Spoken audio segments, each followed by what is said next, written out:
What's up, everybody? Welcome back to the podcast. Today, I have somebody who's just an amazing woman, actually, as a guest today. Her name is Eve Rodsky. If you are not following her on Instagram or you haven't read one of her books or seen her documentary called Fairplay, you need to.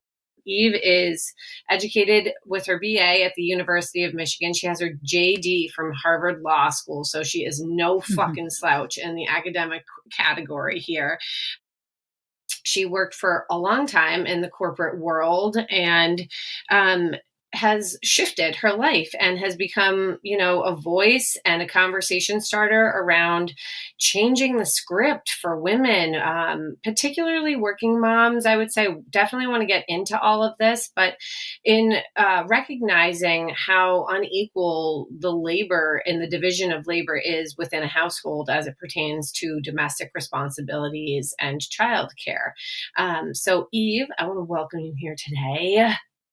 Thank you for Welcome. having me. I was saying to you earlier that it's so fun to be here because I feel like I I feel like you're like a mirror in terms of having rigor and humor as I've listened to you. So I appreciate that combination, and I appreciate being here with you today. Oh my gosh, that's so flattering because you are really a true badass. I mean, you've been on the rounds. Like, you're pretty famous. You were just with Drew Barrymore on her show. I saw you there. You're buddies with Reese Witherspoon. I see that.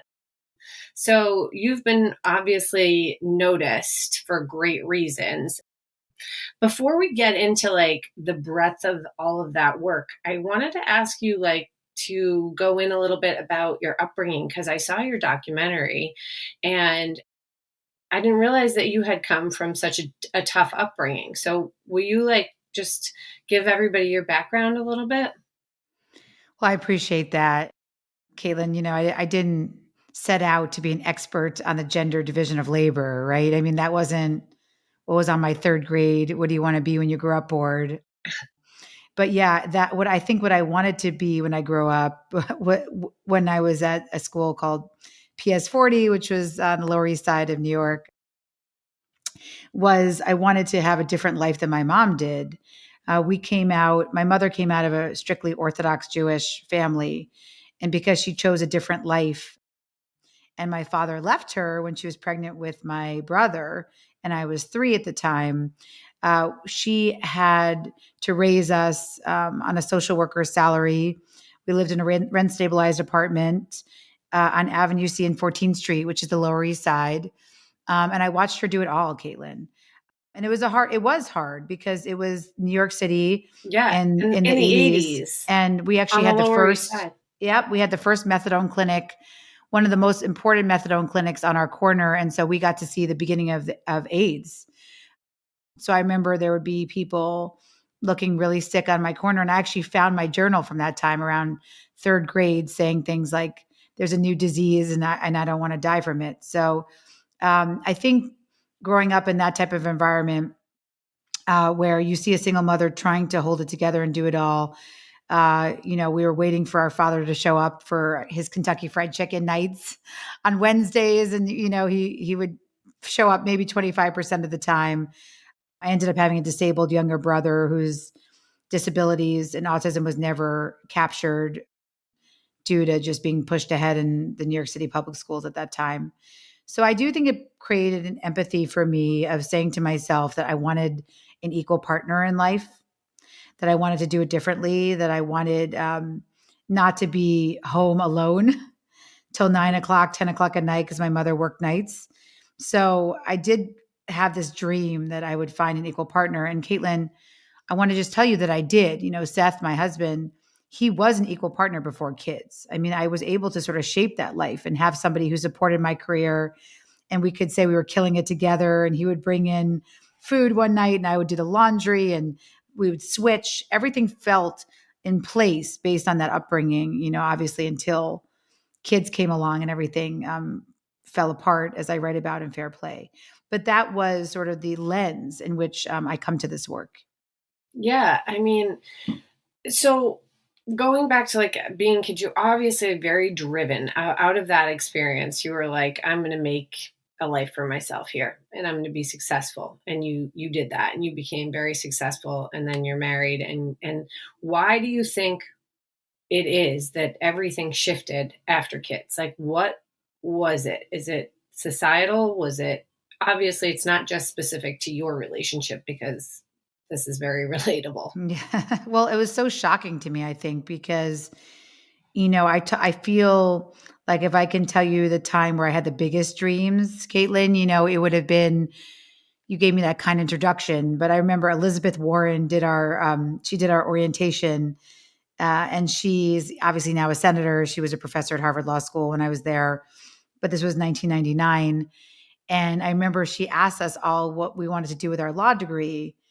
And I legit said that I was going to be president of the United States, that I wanted to be a US senator from New York, and I wanted to still fulfill my dreams as a Nick City dancer.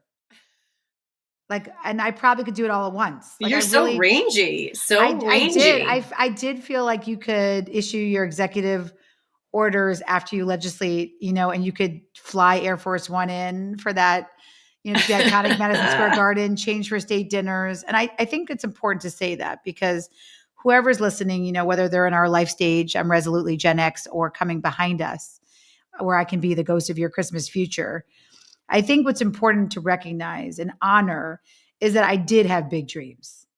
Yeah. And I thought I would be smashing these glass ceilings one by one. But really, what all I can tell you, right, is if you look from 1999 to when I had my breakdown that started Fairplay in 2011, in that decade, really the only thing I had smashed, I did well. I mean, I had a nice job. I wasn't president.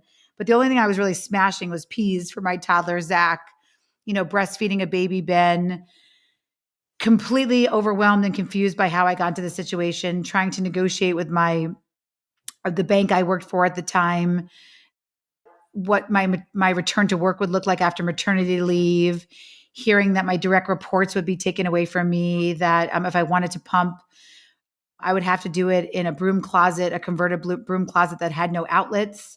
So I would need to bring a battery pack. I mean, it was just a cloud of abandonment and dysfunction in my workplace and how they treated me after having my second kid. But also, I think what I didn't expect, Caitlin, was just the level of apathy and disinterest in the actual nitty gritty of caretaking that Seth showed up with, especially, with two kids. Yeah. And That was shocking.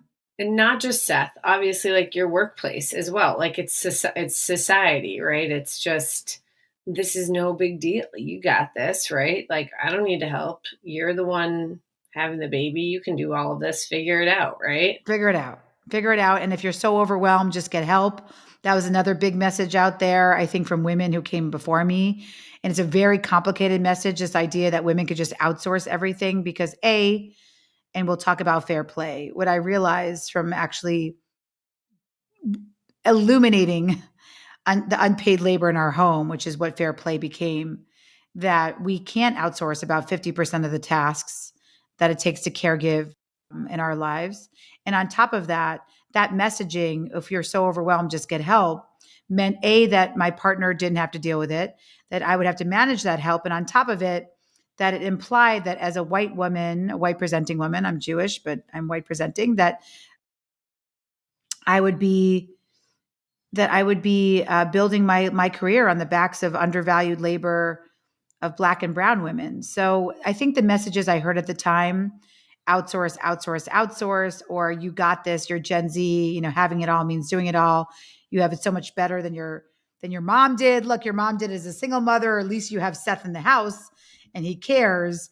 It was just also limiting and essentialistic and sad because the what I call the assumption tax, this gender binary that women do caregiving, that we're better at it, that in the time it takes us to tell him, her, they what to do, we should do it ourselves, that we can find time. There's all these toxic time messages that I was able to find in my research, and I started to write those down. Mm-hmm. And what I realized, Caitlin, is that the societal messaging that forces us to be the she-fault parents, because 2/3 or more of what it takes to run a home and family still falls on women, regardless of whether we work outside the home.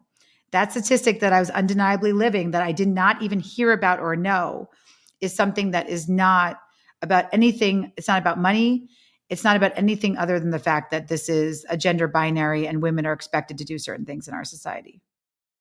Yeah, and the guilt that we are kind of made to feel because everything about motherhood is supposed to be joyful, right? Everything is supposed to be our pleasure to do for our families. So how could you complain? How could you vent, right? This doesn't line up with the script that everybody wants to hear about what it's like to really be a mom.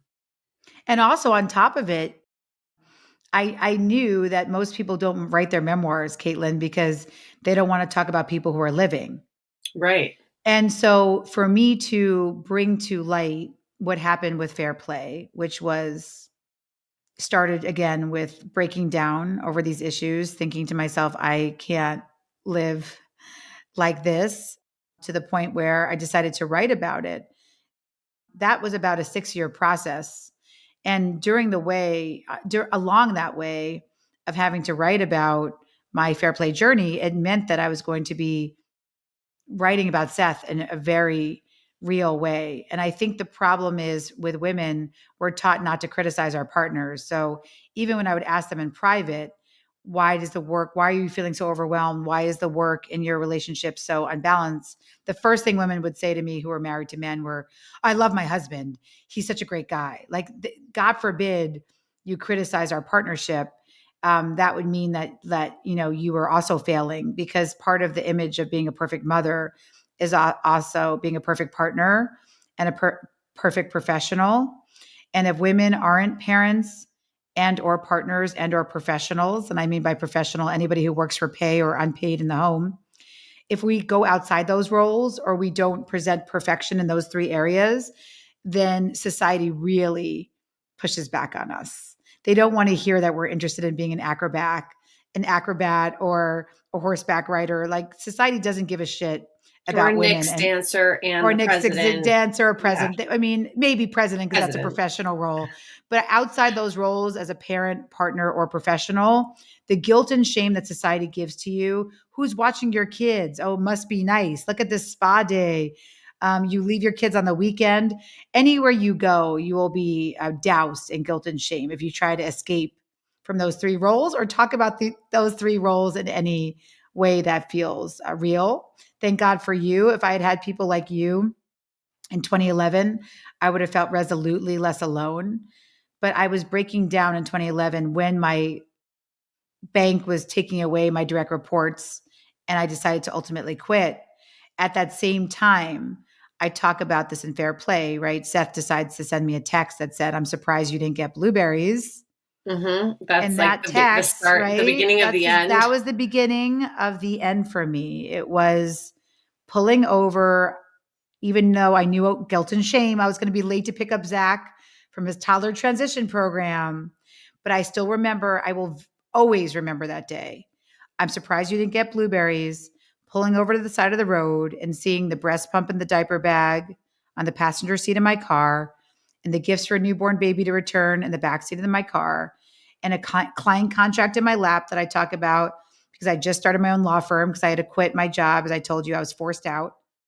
That chaos, that sort of overwhelm, I'll never forget that day. And then when Seth sent me that text, this just profound understanding, Caitlin, that I was no longer like Eve. I was Zach's mom, and I was the fulfiller of Seth's smoothie needs. Like, that's Yeah. sort of where I was supposed to be in my life and be happy and joyful about it. And I wasn't going to do that. I was not going to live like that anymore. Do you think if he had just worded that text differently, none of this? We have to thank Seth Yes. for Thank sending God that for him. shitty text to you, for For unveiling passive all aggressive bullshit. Yes. and what the fuck, Seth? What the fuck, Seth? So I watched your documentary with my husband, and he will now, you can tell Seth this joke to me about saying, I hate your fucking face. Hate your face. Yes. We do show up for each other and communicate, but sometimes I sit there and I'm like, I know I have to do this practice of communication because I tell people about this in Fairplay, but sometimes I just hate your fucking face. I can't look at you. But I will say the you asked me that question about whether I think I would have woken up to this if it wasn't for that text. And the truth is, what I talk about in the documentary, which you saw, was I think I would have, Yeah. because the simmering resentment that was happening also took place, as I talk about in the documentary, around this time of this breast cancer march that I talk about, right? That time I was telling you, or you saw, Caitlin, where there were 9 women that looked like you, right? I didn't have, again, social media to know people, that other people felt the abandonment and sadness and overwhelm that I did. But I did have the ability to still carve out time for things, trying to carve out times for things that I love. And right around the blueberries text, I went on a breast cancer march, 10 women, strong ass women, stronger than me, right? Like a head of stroke and trauma at a big hospital, an Oscar winning producer. And I think if I hadn't had the blueberries text, maybe I wouldn't have been as receptive to seeing what was happening around me. But again, because we didn't have social media, we didn't have TikTok, we didn't have channels to know that this wasn't just an Eve problem. That day was also a transformative day, because I talk about this in the documentary, that when we were on this breast cancer march for a friend who had been cured, recently diagnosed and cured, and we were 10 women, the the phenomenon of having noon hit and us all turning into pumpkins, like the opposite of Cinderella, where I was watching the women, not all were married to men, but they were all dealing with the same things. They were all getting inundated with texts that I talk about, right? Like, when's the babysitter coming? Some Seth said to me, obscene amount of text came through, right? obscene. My, like, again, when are you coming home from the parade? Where is Hudson's soccer bag? Did you leave me a perfectly wrapped gift for this birthday party? Do you want me to take our kids? My friend Kate's husband, which I screenshotted because it was screenshot, is the best text I've ever gotten in my life or watched. And her text from her partner was, "Do the kids need to eat lunch?" And so I think what that day, that would have also been a day that would have woken me up if I hadn't had the blueberries day, because what I asked those women to do, because all those beautiful women with big voices left me, right, to bring the perfectly wrapped gift to the birthday party and to feed their kids lunch. Nobody stayed for lunch that day, but they did agree to help me count up the phone calls and texts we received. And then, as I talk about in the documentary, 30 phone calls, 46 texts for 10 women over 30 minutes. It's So, crazy. yes, I think that to answer your question, or to answer that statement you made, I think that day would have been another nail in the coffin for my life before Fairplay, because of the of all these strong women not using their voice to speak up, to even just spend one more hour together, to have Right. lunch and to be in communion, to run home, to fulfill our obligations. It was just too much for me to see. Let me ask you, because as you're describing this, like I'm hearing there's these women who are like very powerful, also equal, if not breadwinner contributors to the financial success of the home.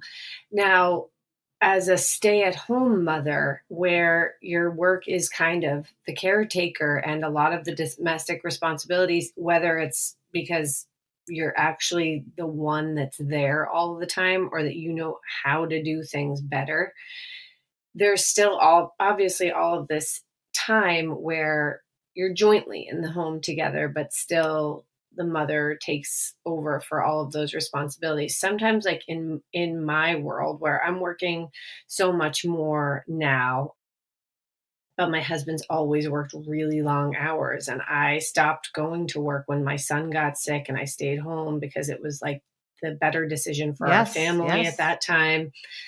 But I would say, like, I've always taken more ownership of those tasks. And I guess my question is, like, how do you think this conversation is for a family where the mother is solely a stay-at-home mother and the father is fully the breadwinner and provider? Like, Well, it's a great question, and fair play is equally applicable to stay-at-home parents, and I'll tell you why. Well, first of all, the most important thing I need to explain is that the Fairplay movement is about having an hour in the pediatrician's office, holding your child's hand for an hour in the doctor's office, as you had to do. The movement is about bringing the fact to Davos, to Milken tomorrow. I'm talking this idea that an hour holding our child's hand in the pediatrician's office is just as valuable as an hour in the boardroom. Exactly. This is the That's the message. that's the That's heart it. of it. The It is the value heart of it. placed on the work, right? It's the value on the work. So when I started this, it was about making the invisible visible. Yes. Because what happens is so many people, so many men were saying to me, well, what does my partner have to complain about? I make her life. And I would say Mhm. it's actually the complete opposite. And I'll give you an example. There was this Google, okay, let's just not say the actual company. So it's that. So I'll give you an example. There was a tech engineer who came to me because he wanted to bring Fairplay, these messages. And I know I keep alluding to it, but for those who don't know what Fairplay became, it started as a should I do spreadsheet with all those 9 women from the breast cancer march that ended up being a 9-month project that was an spreadsheet that turned into 2,000 items of invisible work. This idea that making the invisible visible was what I wanted to do because I had heard of the term second shift emotional labor, invisible work. I started to research those terms after that breast cancer march.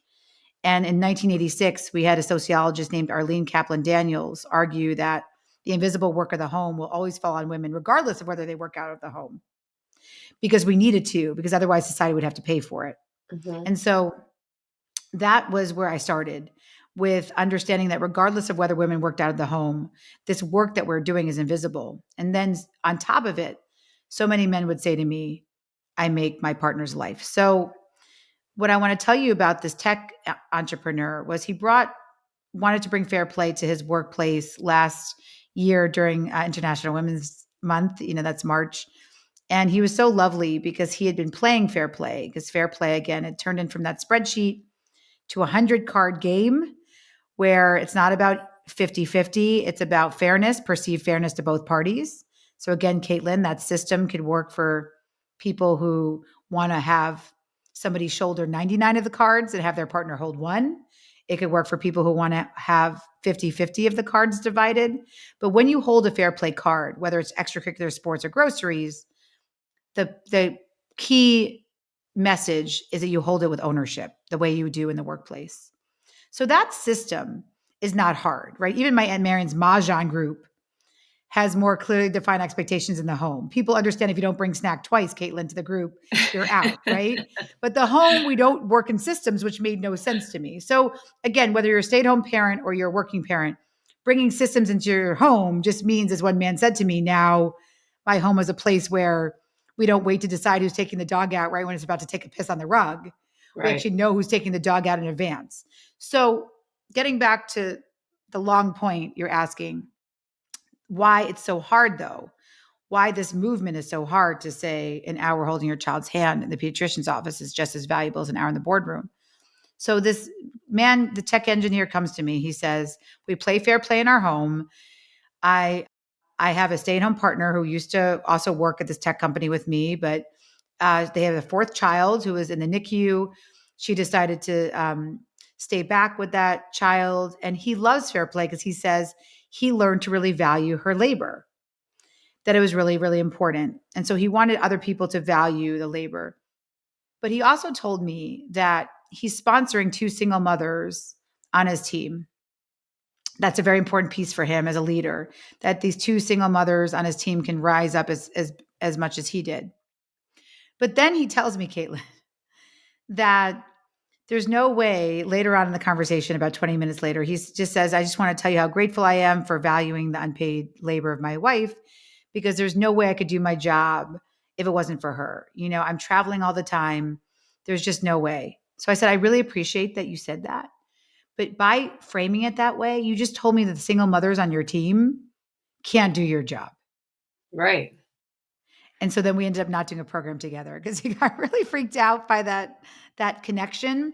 But the reason why I tell you that is because even the people out there who say they value the work of somebody in the home, they are still assuming, right, that that's the only structure that can make somebody rise. So it's It's very hard. valuable because it Correct. increases their ability to become more monetarily successful. Exactly. And dual ambition couples in this country have a harder time. And because the problem is we look at it just as money. So I would call your household, right? You're a dual ambition household. Right. You have a very big platform. I will argue, your work over time, you're the one who will get the Wikipedia page, probably. Your work over time is going to be more important. But because we just place monetary value on our work, especially as women, we don't see the value that we bring. So that's why I wrote a whole second book, which is really for stay at home partners, dedicated to stay at home partners. And that's called Find Your Unicorn Space. This Right. idea that regardless of whether you work outside the home for pay, being somebody outside of being a parent and a partner and a professional matters. So that's a long, long answer, but I wanted to give you the context for how I look at this, not as a working mother versus stay at home mother type movement. It's really a movement to value the unpaid labor in the home and for Yeah. women to see that their most valuable currency, their time, shouldn't just be assumed to be given away for free. So do you think that the way to equality is basically more of this conversation, like more awareness around it, more talking about it, but because I don't think that we're there yet. And I think that there are a lot of men who are still very resistant to this idea in some ways, maybe because they don't want to feel like an asshole, or they don't, necessarily want to take on more work. But I think that there's got to be like a right approach in terms of delivering this information. I love your deck. So let's talk about your card deck, because I feel like that could be, by the way, we did take like a few caller questions on my voicemail for my podcast. But they were all pretty much echoing the same sentiment, which is basically I do more of the work at home, and my husband works a lot outside of the home, but whatever. Let's talk about what your deck is all about. Yes, let's do it. So I'm showing it to you now, Could be right? a great tool. These are the 100 cards. And why do I love card games? Let me just tell you, Caitlin. I'm a lawyer. I'm a mediator. I work for families that look like the HBO show Succession. And what I do for these families is I bring grace and humor and generosity to their most complex decisions. Do you make them all play the card deck? Yes, well, I do.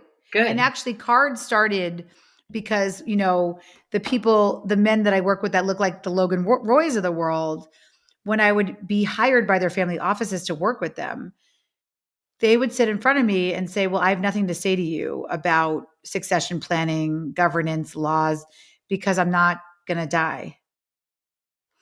And so when you have that shutting down of a conversation, there have to be other tools that you have in your magic bag to have people talk, right? So for me, it became cards, it became games. Okay, fine, you won't die, but what does your legacy look like? You're going to be around for 1,000 years. Oh, wow. Wait, what? You like this card game where you picked a newspaper boy, or a kid on his newspaper route? Because we would have these big photograph cards. Oh, why? Because that reminds you of your first dollar you made when you had a newspaper route. That's why you're in media. So I needed other entry points. And so I will tell people that a card game, a gamification, is a really nice entry point for people who are resistant to the conversation. Mm. So what these cards are, again, like I told you, they start as a should I do spreadsheet. But what they do is there's 100 cards, and they represent every single thing that it takes to run a home and family in 17 countries. I've never missed anything. But what I will say about them is there are 60 cards in the Will you do deck. me a favor? Will you just take Yes. like 10 cards off the top and read them so we could just Yes. get a little Yes. example of Please. a Yes. sampling?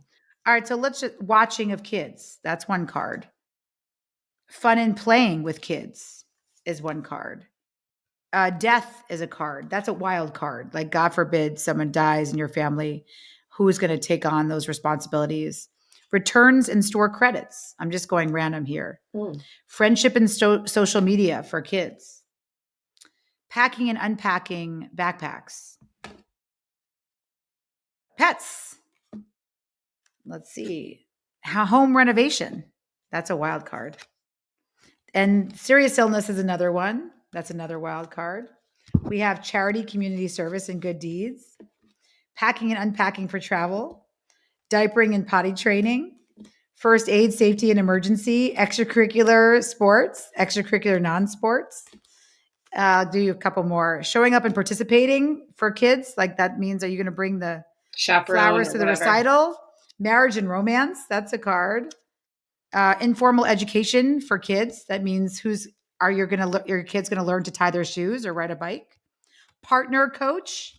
This is a big one for stay-at-home mothers.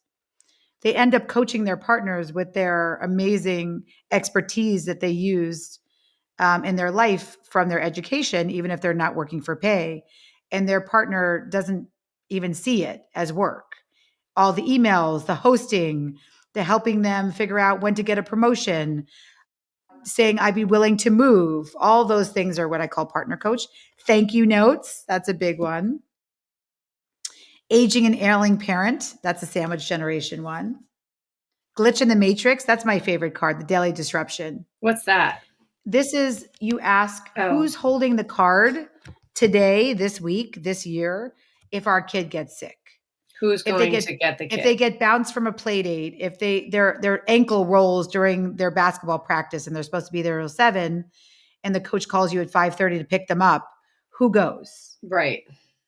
So is it assumed because of your gender that you're going to be the one? I mean, schools assume that women will be the ones to pick up kids from school when they're sick. I don't assume that. I mean, I always text the mom when it's like a play date or something, and I'm the one doing all of that for the most part. I mean, 90%. Well, even paperless post doesn't allow us to put 2 email addresses when you're inviting people to a party. So our societies, whether it's our schools, our invitation services, nobody makes it easy for us, Caitlin, to unpack the she faults. It's not easy. But why these cards are so important.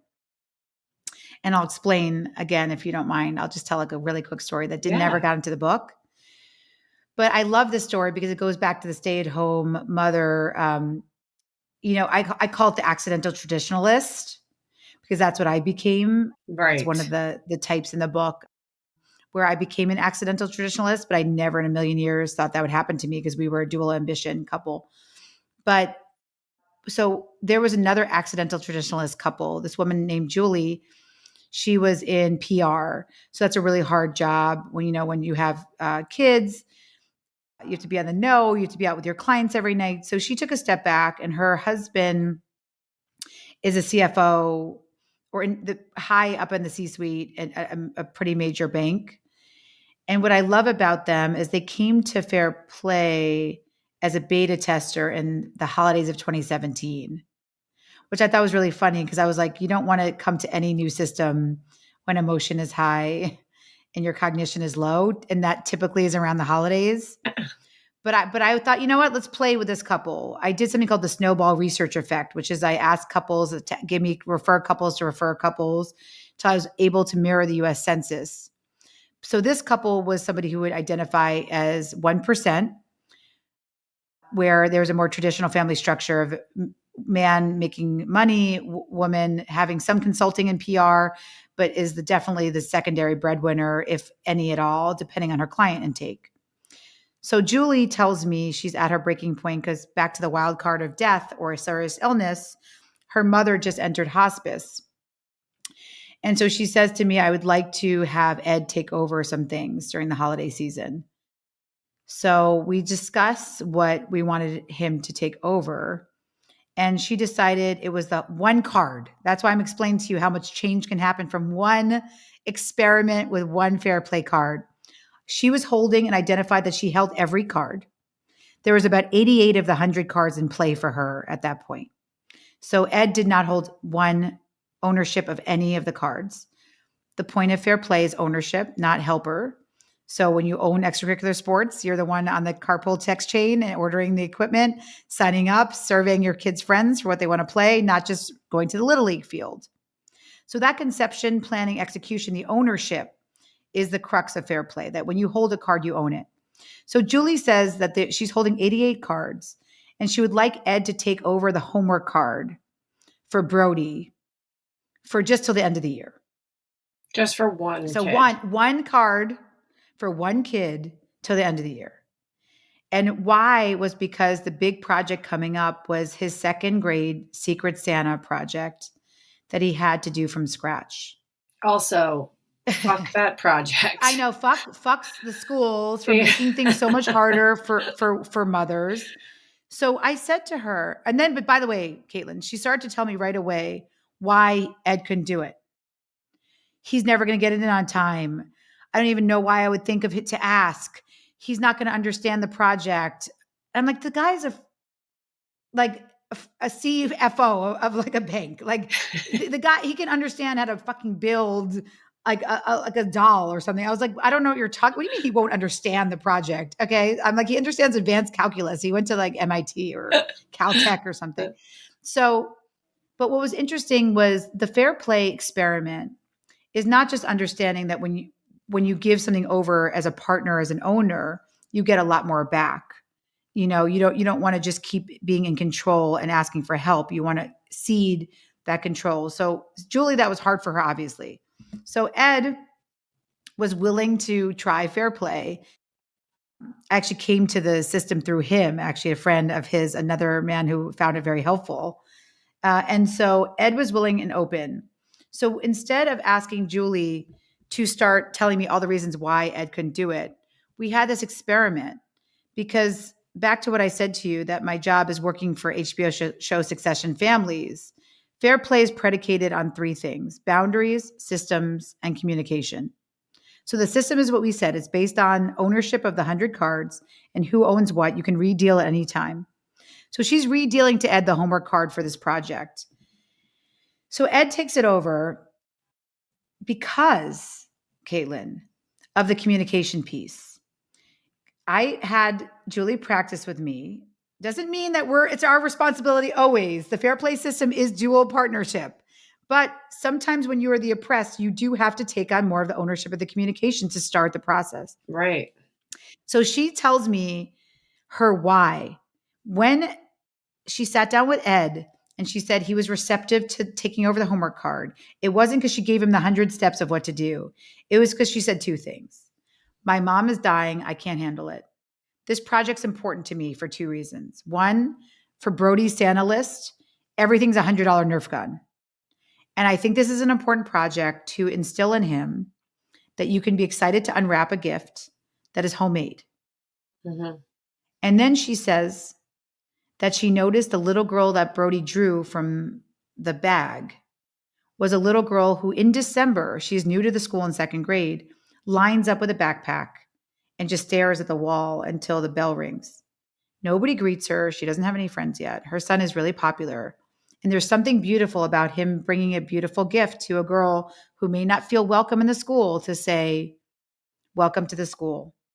This project meant something. I wanted to do this, in a really kind and thoughtful way for you.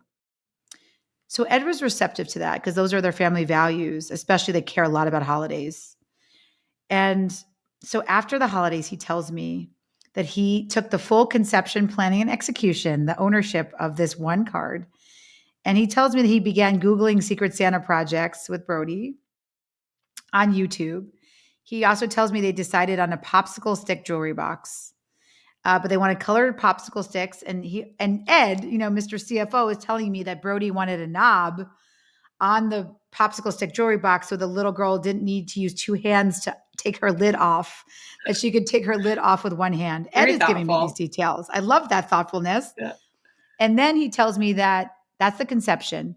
Then he tells me in the planning phase that he discovered a really cool store called Michael's.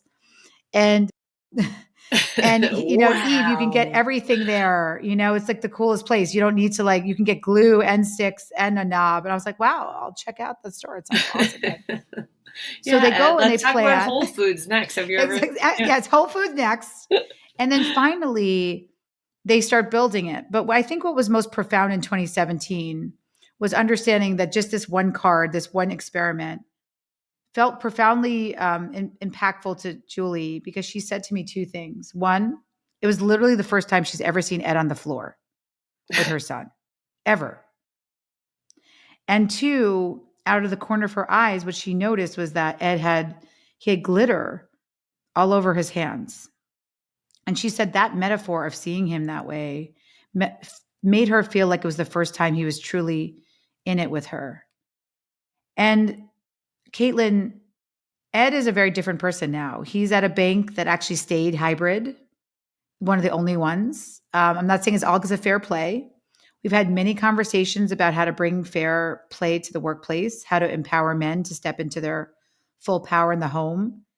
It's been a really beautiful journey with him and many men like him. And so I do think, yes, there's a lot of resistance to these conversations because we've never communicated with them with any grace or humor or generosity around these conversations because we've had no tools. So again, fair play is not about teaching you how to live your life. It's not about saying each partner needs to hold 50 cards equally. It's really just about encouraging everyone to have conversations about unpaid labor in their homes when emotion is low and cognition is high, so that we can still unpack and make this invisible visible. And I will tell you that I do believe it starts with glitter.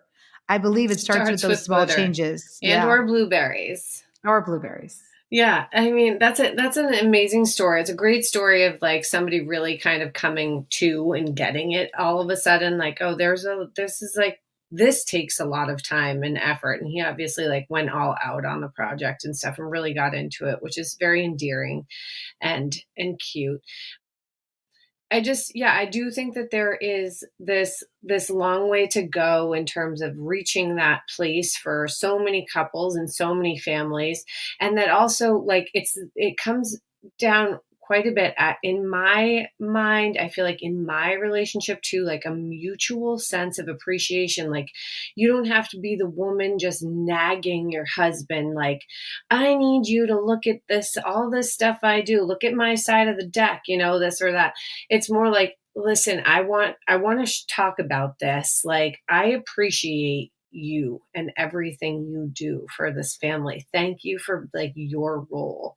I just feel like my role isn't valued societally at all. There's no way to monetize there's no way to quantify what I do, but I really I need to feel like I'm being successful. And part of that is being valued by not just society, but by my partner, on a really deep, intimate, personal feelings level, like for the strength of your relationship going forward. Value and appreciation is just key to lasting respect, love, whatever, all of it. Well, you know why it makes it so hard, Caitlin? Because I told you earlier, the secret formula that Fair Play was predicated on was this idea of if I know what works for organizations like my HBO show Succession Families, I could do this for regular homes. Mm-hmm. And when you know that an organization thrives on boundaries, systems, and communication, and you realize that there's none of those in people's homes, of course it's going to lead to a devaluation of people's roles. It's going to lead to defensiveness. It's going to lead to feedback in the moment where the only way you're communicating about the home is transactionally. I Mm-hmm. need you to take him to school. I didn't do this. Why didn't you, this sort of nails on the chalkboard type Mm-hmm. communication style. And then men tell me that they have severe avoidance because they don't want to be talked to that way. Their ego is being hurt by not being able to do anything right. Mm-hmm. So this whole cycle of the lack of communication, the no systems, and the lack of boundaries is very, very painful. But I was able to explain to you, sort of starting with your why, having emotion is low, high cognition conversations. I explained to you the fair play system, but why, Caitlin, I think there's so much pain for women is because of the boundaries issue. And that is why this is a 101, Mm-hmm. because this took me a decade to really understand and to internalize that I deserved choice over how I use my time. Mm-hmm. Because Seth always made more money than me, even though I was more educated. And again, I think my work will end up being more valuable for the world. There was this fundamental conditioning since we were born to breach our boundaries, for women to be able to give away our most valuable currency, our time, for free. I like to say in Fairplay, right? We've conditioned women to treat their time like it's infinite, like sand. And we've conditioned men in society to treat men's time as if it's finite, like diamonds. And if you don't believe me, right, you just have to look at health systems. I went to health systems where I still find in 2023, health systems for young mothers, for new mothers, are telling women that breastfeeding is free when it's 1,800 hours a year. It's a full time job. If you don't believe me, just watch what happens when women enter male professions. Yeah. Salaries automatically come down. And then what happens is that since birth, women have heard these messages that our time is less valuable. And so we internalize those messages and we say to ourselves, my job is more flexible, so I should be the one picking up our child from school or taking the step back. We say to ourselves, in the time it takes me to tell him, her, they what to do, I should do it myself. We say to ourselves, I'm wired differently for care. Somehow I'm a better multitasker. We say things to ourselves, yeah, we're both colorectal surgeons, but my partner is so much better at focusing on one task at a time and I can find the time. So all I can tell you, Caitlin, is we're not Albert Einstein, right? We can't fuck with the space-time continuum. All we can do is understand that we can't find time and that we deserve equal time choice over how we use our day. And by the way, the cards starting with extracurricular sports for Seth was a huge breakthrough for us. Yeah. And for Ed, the popsicle stick jewelry box. But for a lot of men, and what Seth will say to me, the big change for him was me finally asserting a boundary, saying, I'm not going to live like this anymore. I Yeah. love you. I want to stay in this partnership. But if you get 3 hours of time choice after our kids go to bed where you can work out, check a PowerPoint presentation, watch Sports Center, where I do things in service of our kids, Right. till the moment my head hits the pillow, 2 hours after you've already gone to bed, Mm-hmm. that fundamental unfairness is what has to change. Yeah. My And time is diamonds, and that's what I care about. That's the boundary we're talking about today.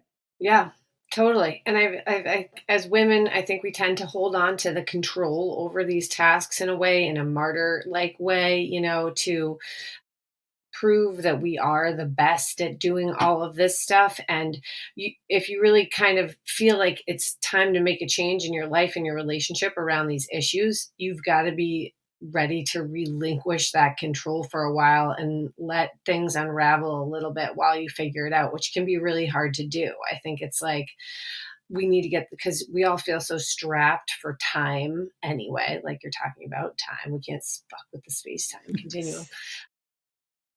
But yeah, it's just such a thought-provoking topic. I'm really psyched I had the opportunity to watch the documentary alongside my husband. I think it was really useful for him to see it as well, because I think it's like women get what's being said, but men need to see it as well, just to start the wheels turning, The wheel's turning. get the And can I wheels tell you, turning. Caitlin, you just said something that I think is really important to end on, but it's this idea, like you said, of control. I want to tell you back to the unlearning, right? That this is 101. I mean, I'd love to come back. We could do a unicorn space workshop. Yes. There's other entry points that aren't as triggering, but this is a really important entry point to this conversation. But I want to say one of the hardest days for me in my research was sitting down with a top neuroscientist when I was learning and starting to unpack this aha moment that women's time was just completely devalued like sand. I sat down with this neuroscientist, with my like research hat on and my pad and my paper. And I said to him, and he was being funded by one of my clients, so he gave me access to him, which was really hard to get. And I really thought I would hear a different answer. I said, tell me how there's gender differences in the brain around multitasking, around care. How are women wired differently? And he just like gave me this like blank stare. He's like, do you mean like from your perspective, like from sociology or wherever you're at research, or do you mean from like neuroscience perspective? And I said, well, I'm here to hear the neuroscience perspective. And he looked at me, he said, Eve, there's no gender difference for task switching, which is bad for everybody. Women are not wired differently for care. The brain is plastic for anybody to care give. In fact, probably men are better at multitasking if you look at it, by gender. So, but then he said something that changed my life. He said to me, but from your perspective, not neuroscience, if I could, as a man, condition you to believe that you're better at wiping asses and doing dishes, then I get tenure, I get golf time, and you want to do it. You take pride in it. And so that was the probably the harshest message I had received in my Fairplay journey, and I started to Mm. cry in his office. Yeah, fuck. And what you said about task switching, like going from A to B to C back to A to C to B, it's not good for your brain, right? It's fucking making my head scrambled eggs. And I don't want that. Like, I want my husband's brains to be scrambled eggs right next to Do mine one yes, day, you exactly. know? And then when you have systems in place, that's the point. Your head becomes less scrambled. If you know who's taking the dog out in advance, that's the power of systems. You both get time back. You both don't die in decision fatigue. So if I can't convince you from a gender equity perspective, I want to be able to convince you from an efficiency perspective. And Yeah. that's why I will say the men who were in the military and who were coaches were my first beta testers because they understood the power of knowing your role, of explicitly defined expectations, of fairness and transparency. You Mm. can't run a team without that. And again, as you said earlier, I don't believe that most of us have that in our homes.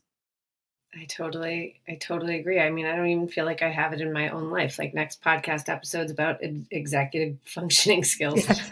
I fucking organize my shit. Yes.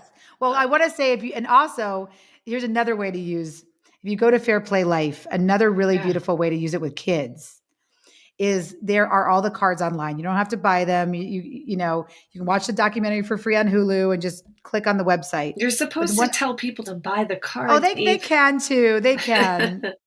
But the truth is I want everybody to access this information. So if you go on the Fair Play Life website, you scroll down to view the cards. You will see each of the cards. And when you click on the card, you scroll down, it will explain to you every step that it takes to do a certain task. Whether it's magical beings, maybe you don't want to do that with your kids because but like spirituality, for example, or groceries, or planning their birthday parties. One of Mm, the most fun things I do with my sons, who are 14 and 11, is have them click on a card and ask them what it would take to complete that task from start to finish. mm, That is executive function. totally. Conception, planning, and execution. What fair play is at the end of the day just an executive function exercise. So your kids can do it too. Ask them what it takes to plan a birthday party. See, and then the fun part, the game is, I always say to like Ben, I'll give you a penny for every task you get. And we'll take a penny away for the ones you miss. So we would go through birthday parties and he would say, okay, you have to book a bouncy house. You have to call a place. You have to pick a date. You have to look at the list of school to see who I want to invite. We start to really go through what it takes to complete a task from start to finish. That is executive function. So it's a good segue to your next episode. Oh, amazing. And what some lucky partner is going to get one of your sons who Thank you. know what is up. They're good boys, I will say, so far, knock on wood. They deal with a lot of misogyny on TikTok. I will tell you that. We are combating these things where there's a whole TikTok of traditional wives who say they never, they just want to be served by their partners. Men are defined as breadwinners on TikTok. They call women sandwich makers. It's a real toxic environment out there. Mm, So thank you for engaging in these messages because unfortunately you're a cultural warrior, Caitlin, in this with me now. I will never let you go oh. because once you see this, you don't unsee it. And we're going to have to just keep fighting against those tides, those misogynistic tides. Absolutely. I'm here for it. I'm excited to go. We are going to do this again and talk about the Unicorn Space book Great. too. Let's do it. It was an absolute delight talking with you. I know that you will be helping so many people listening to this episode today and have already helped thousands upon thousands of others. And I just want to thank you so much for the work that you've done. It's a lot of effort and just the conviction that you had to believe in yourself and know that this was important enough to spend all that time on the women and the mothers of this world. Thank you. Well, thank you too. Thank you for amplifying all of these messages. Again, with that humor and rigor that you bring, I feel happy to know you. Same here. Same here. You guys can find Eve on Insta at Eve Rodsky and check out her website, Fairplay. Fairplay.com? Fairplaylife.com. Yeah. Fairplaylife.com. All right, Eve, thanks again for coming. Thank you.